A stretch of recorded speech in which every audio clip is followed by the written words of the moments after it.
भारतीय हल्ल्यामध्ये मौलाना मसूद अझहरचं संपूर्ण कुटुंब ठार. अझहरच्या कुटुंबामधील 14 जणांचा मृत्यू. हल्ल्यामध्ये मसूद अझहरची बहीण देखील ठार झाली आहे. मी मेलो असतो तर बरं झालं असतं. मौलाना मसूद अझहरचं भारताच्या हवाई हल्ल्यानंतर वक्तव्य आहे. तर भारताच्या हवाई हल्ल्यामध्ये मसूद अझहरचं संपूर्ण कुटुंब ठार.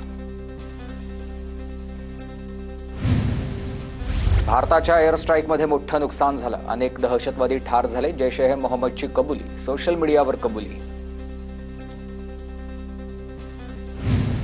भारतानं अखेर पहलगाम हल्ल्याचा बदला घेतला. भारतीय वायुसेनेकडून दहशतवादी छावण्यांवर अचूक हल्ला. तर दहशतवादी अड्डे उद्ध्वस्त करत पाकिस्तानमध्ये घुसून करारा जवाब.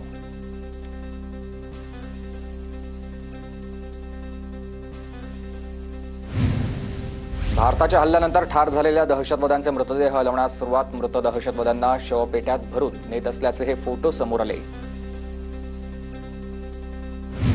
एअर स्ट्राईकमध्ये पाकचे 100 पेक्षा जास्त दहशतवादी ठार. बहावलपूरमध्ये पाकिस्तानच्या 50 आतंकवाद्यांचा खात्मा झाल्याची प्राथमिक माहिती.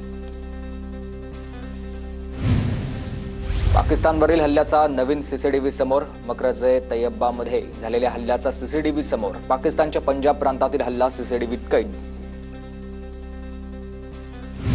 भारताच्या हल्ल्यानंतर आतंकवादी हाफिज सईदचे मदरसे रिकामे. तर भारताला घाबरून बहावलपूरमधील मदरसे मध्यरात्री रिकामे केल्याची माहिती.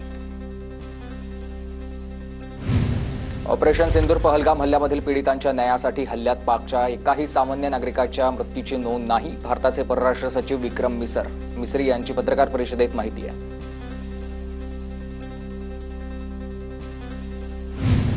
विश्वसनीय गुप्त माहितीच्या आधारे टार्गेट निश्चित केले. लष्करानं दहशतवादी हल्ल्याचे व्हिडिओ दाखवले.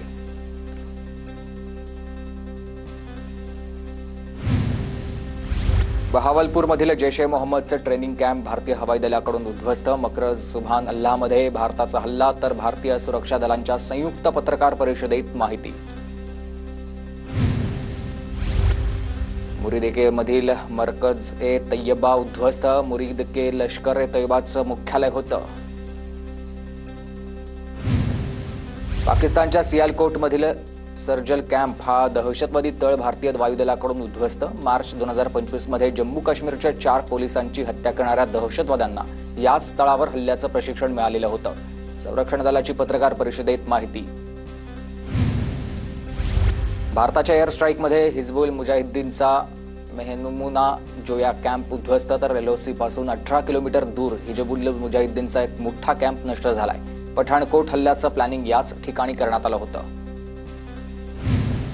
पाकव्याप्त काश्मीरच्या मुझफ्फराबादमधील सवाई नाला हा दहशतवादी तळ भारतीय हल्ल्यामध्ये नष्ट. भारताचा एलओसीच्या 30 किलोमीटर आत घुसून तळ उडवलंय.